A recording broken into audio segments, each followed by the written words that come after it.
We're in Delhi, baby. We arrived in Delhi last night. I can't remember if we recorded anything from Delhi. Okay, so this is a surprise then.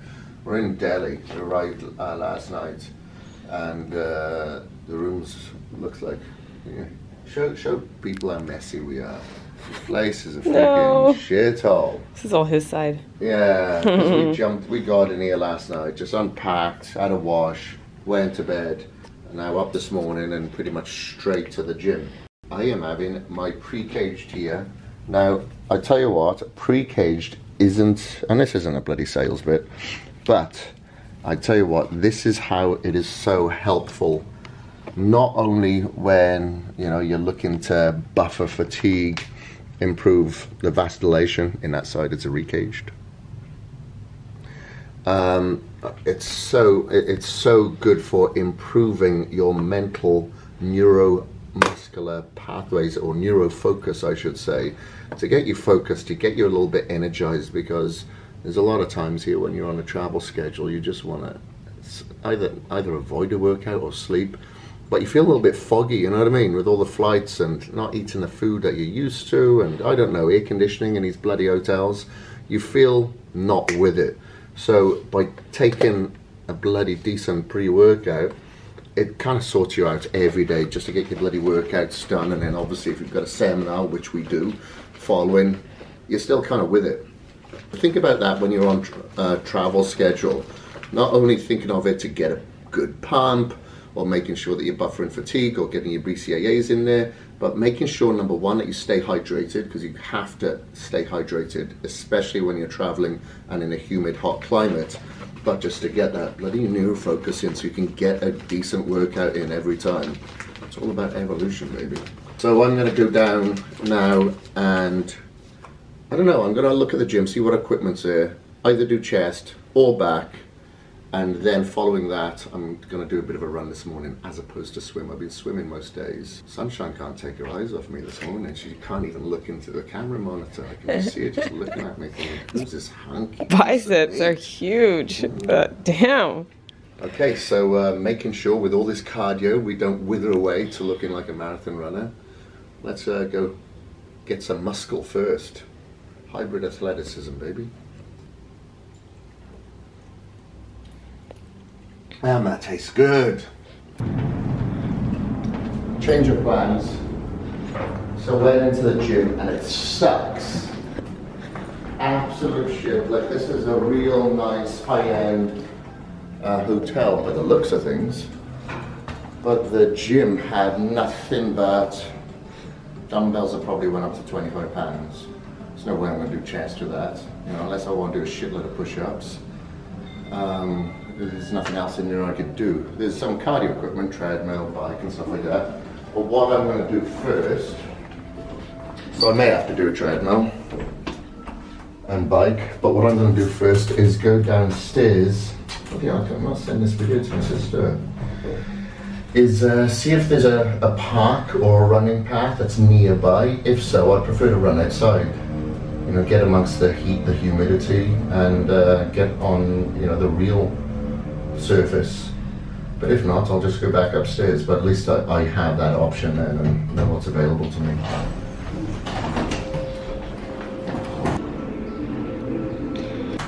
Yeah, on these tools, Jag, there's only one thing that I want. I don't ask for much, mate. Or maybe I do. But I just want a half fucking decent gym, Jag. That's all I want. Where's my gym? I can't run outside either, so I have to just hit the treadmill. That's all right, I don't mind hitting the cardio on the treadmill, but I want to work out.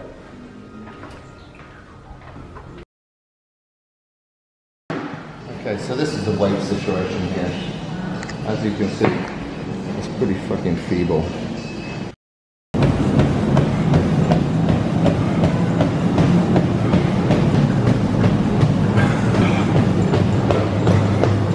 Purposely explaining this right now while I'm walking because this is bloody tough. I've just finished like 55 minutes of this.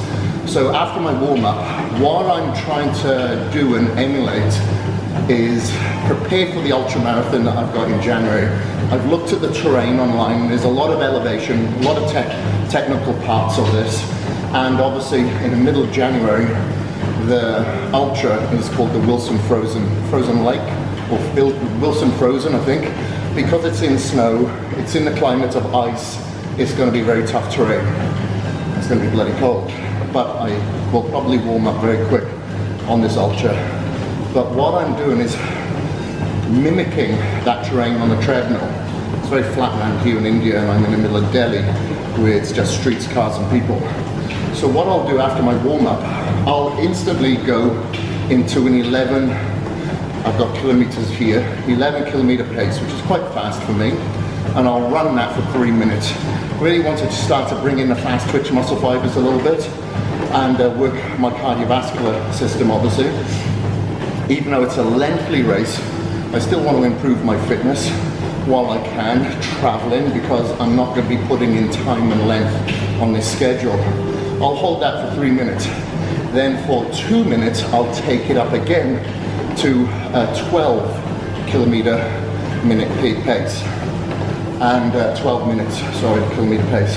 And am I getting that right? No, a 12k pace, because it's not a minute mile, it's not a minute, fucking hell, I'm really messing this up. Sorry.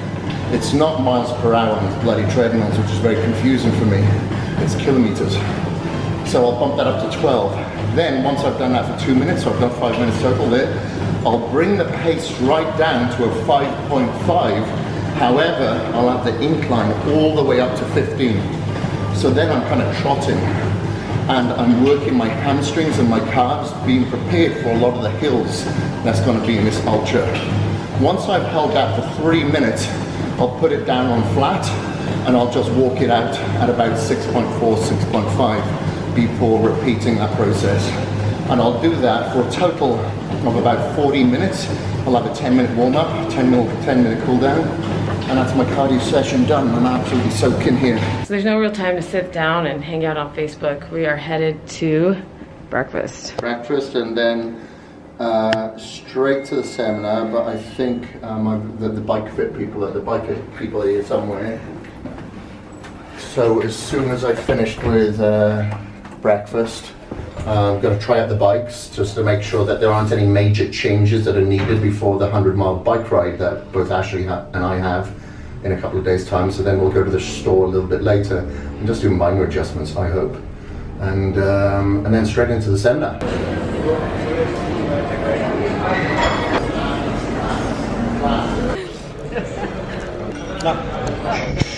This is what I do. I ask them for a takeaway box. Okay. They give me a takeaway box, and I go back up to the buffet and fill my boots. I'm trusting you all not to tell anyone. Is this your pump-up song? If you wanna be my lover, you gotta get with my friends. Friendship and love will never end. I really, I really wanna take a cigar.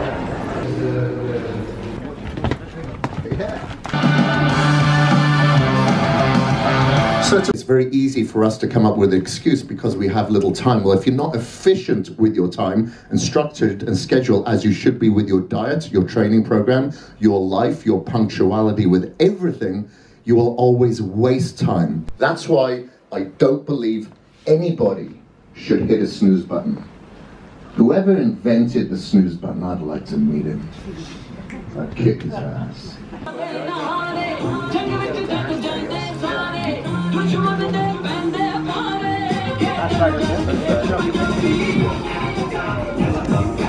And if anything, I like to get on a call.